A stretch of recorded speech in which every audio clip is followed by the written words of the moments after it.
Hello, everyone, and welcome to this week's episode of the Disney Vacation Club show. I'm your host, Pete Werner, joined at the table this week by my good friends, Ms. Jackie Gailey. Hi, everybody. And from the timeshare store, Mr. Jerry Saito. Hello.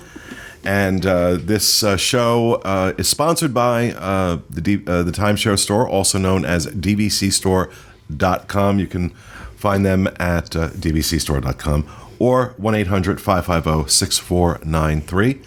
And we're reminding everyone this month to be sure to sign up for their email blast. They are giving one lucky person chosen at random from those who sign up a $50 Disney gift card. So you can head to their website and sign up, and good luck.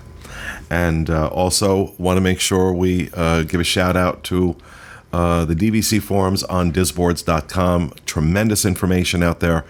If you are a DVC member or thinking about becoming a DVC member, the forums are great, cover everything, purchasing DVC, member services, fun stuff. There's a whole bunch of forums there and a lot of really great people there to help you out. So in this week's show, we are going to talk about right of first refusal and that process, which if you're buying a resale, it is the most harrowing week to 2 or maybe 3 weeks. Could be 4 weeks. Or 4 weeks. Of sometimes 5. Oh, God. So basically what this is when a Disney Vacation Club contract is being resold, Disney has what's known as right of first refusal, meaning that before that can close, before you can take ownership of that property, Disney has the right to say, okay, that's fine, or we want it. And a good part of the reason for that is Disney making sure that there's price integrity around their brand. So that if somebody decides they just need to dump this and I'm going to sell my Bay Lake Tower for $69 points, $69 a point, Disney's going to be like, no, we can't let that. And then Disney will take it, and Disney will pay whatever the offer was. Am I correct on that? Yeah, they'll buy it under the same terms of the contract, exactly the same. So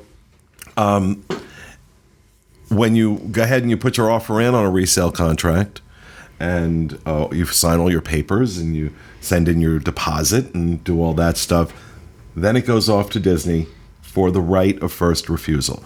Now, Jerry, you deal with this every Daily. single day for 20 years now. Right. What can you tell me about, like, is there a rhyme or reason to it? Are there certain resorts that are more likely to get taken? Or Yeah, I mean, so that's a good question. There are resorts that we haven't seen any buybacks happen yet. Now, that could change at any time, but Alani, we haven't seen a single buyback. They're so desperate to have people out there. Yes, but most resorts, I mean, Vero Beach is one that's a little bit iffy. Typically, they're not buying Vero Beach back. And then that's about it. Any new resort that they're selling at the time, they're typically not buying those back either because they're not wanting to cannibalize their own sales. They're not trying to take in more inventory on something they've already sold. So like Copper Creek, they're not really buying back. Now, the prices are so high that they probably wouldn't anyway, but we've seen that on resorts that they're selling. They won't buy back. Once a resort sells out, once Disney has sold out a resort for direct sales, then the chances increase. Correct. That there's the possibility they'll buy it back. Yeah. And now, even when a resort sells out, this was interesting to me, even when a resort sells out, Disney will still sell that resort. You can go on a wait list. Right. And what I've heard speculated is that if they've got somebody on a wait list for 300 points and they see a contract come through, let's say for $140 a point, there's 300 points at $140 a point, and they got this person over here on their wait list who wants 300 points and they're willing to pay $170 a point, well, that's easy money. Right. And right of first refusal is typically an act when the price is too low. Like you asked, what's the rhyme or reason? Usually it is price related. Like Disney says, okay, we've got this much margin. We can buy it back. We can make that money. It's not always price. I mean, it could be location, could be size of contract. I mean, there's packages we think Disney is not going to buy that.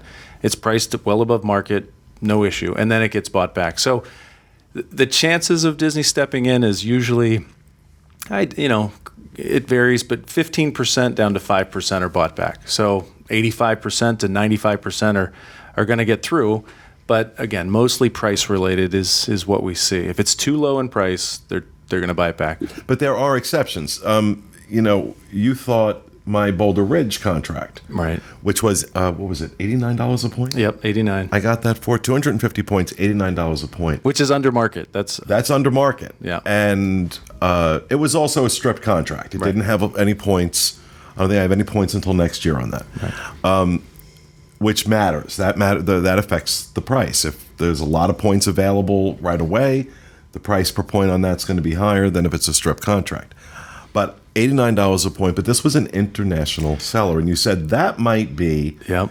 the reason why Disney doesn't buy this one back. And they didn't. They passed on it. Yeah. So bankruptcy situations, probate, and international sellers, we usually see Disney waiving on the right, meaning they're not going to buy it back. And it's typically because they don't want to get involved in the process to get that property closed. When there's bankruptcy, it has to go through a bankruptcy court and get approval, and it takes time. Probate, same thing. It's got to go through that whole Like process. a divorce, like for a divorce, or death. Correct, death. Yep. Divorce, Disney, they don't care. As long as both parties are willing to sign, they'll step in. They don't care about divorce. That, at least that I know of. And then what was the other? Oh, international seller. Usually they'll let international sellers resell. They won't step in if the price is on the lower side. So, that could be to your advantage buying from. And that's just because there are additional tax implications. Correct. For the seller has to pay, and Disney doesn't want to be responsible for. Basically, they have to withhold it's called a FERPTA tax. They have to withhold that tax, and then they have to submit it to the IRS. And I think Disney just doesn't want to get involved. The packages we do sell for international sellers, the title company handles that for the buyer and seller's behalf, so it is handled. But I don't think Disney wants to do it. So Makes sense. that was very interesting. So sometimes, like I think I got lucky. $89 a point at Boulder Ridge. That's for a good deal. 250 points. That was an incredible price. And it went through. Yeah. It went through. And it was an international seller, as is the one I'm waiting on. Well, it's already been waived, but my Bay Lake Tower one, they were just waiting on that to close. Yeah. That was also an international Right. seller. And the price on that even on That was a regular, normal price. It should have waived either way. But yeah. But are there properties that are more likely? You say like this 5 to 15%. Are there more properties that are more likely to get bought back? Desirable properties like Bay Lake, the monorail resorts.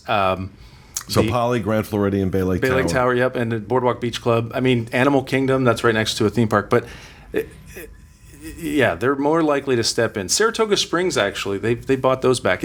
We see, again, price related. If it's current market under $100 a point, they're buying it back for Saratoga Springs. And, it's funny because people do go on the boards, or they have a friend that bought a year ago, and that person bought for $88 a point. And they're like, well, I want it for that same price. But the market changes. Things go up, and Disney will step in. And we try to advise our clients to stay above where Disney's bottom is, where that right of first refusal usually kicks in. They don't always take our advice, but we try to help. Then if you're psychotic like me and you're like really neurotic about right of first refusal, are they going to take it? I already had my B contracts lined up. Yeah. Like if they take that one, I'm going for this one. If they take that one, I'm going for this one. But yeah, that was a process of like, I was nervous. Yeah, that's a nail biter because you just don't know. And there is a thread on, I'll make sure we get it to these guys, so they put it in the show notes. There's a thread on the boards where somebody is tracking what's being bought back and what's not. I mean, people are having to report, which I really need to submit my stuff to them because I haven't done it yet. Oh, but, sure, yeah.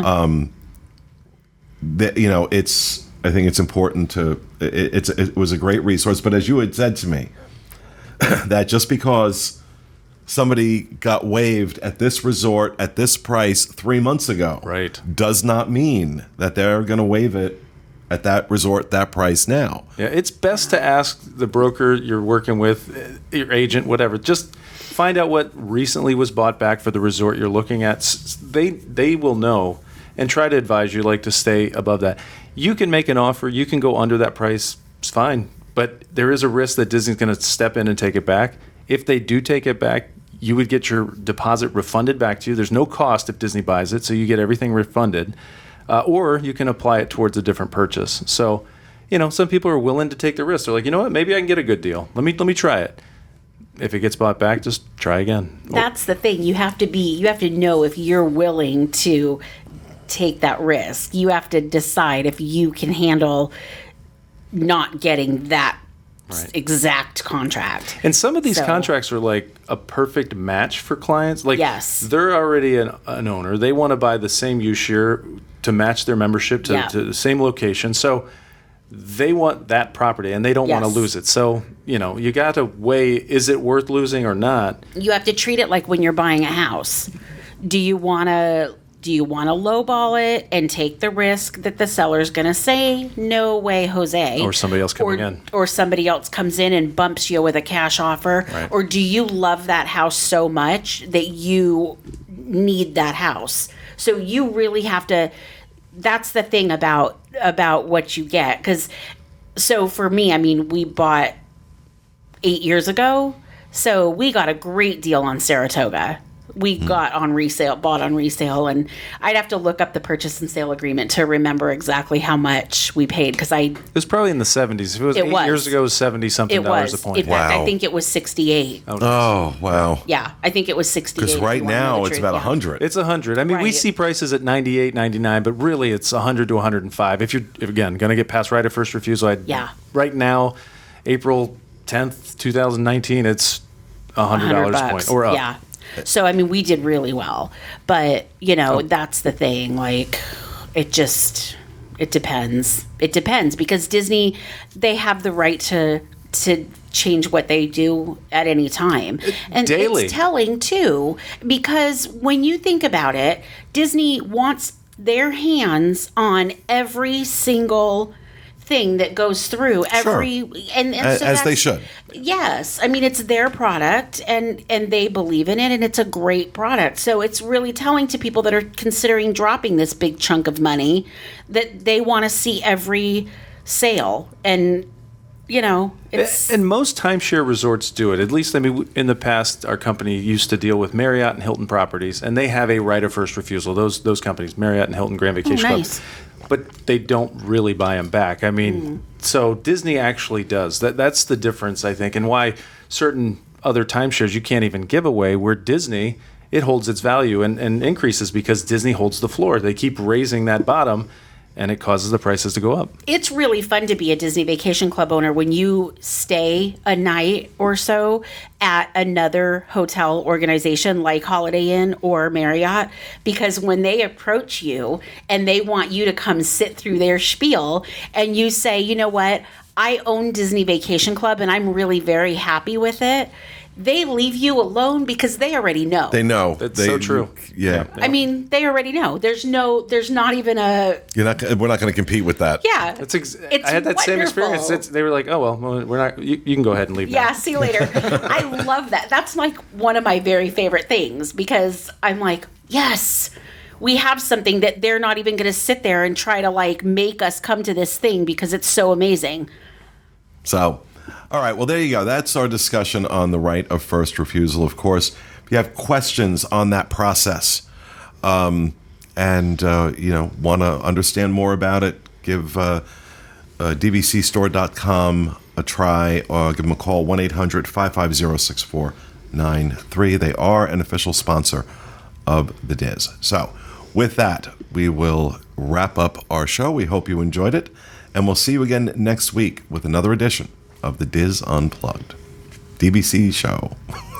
I forget which show I'm doing because I do so many of them. Have a great week, everybody.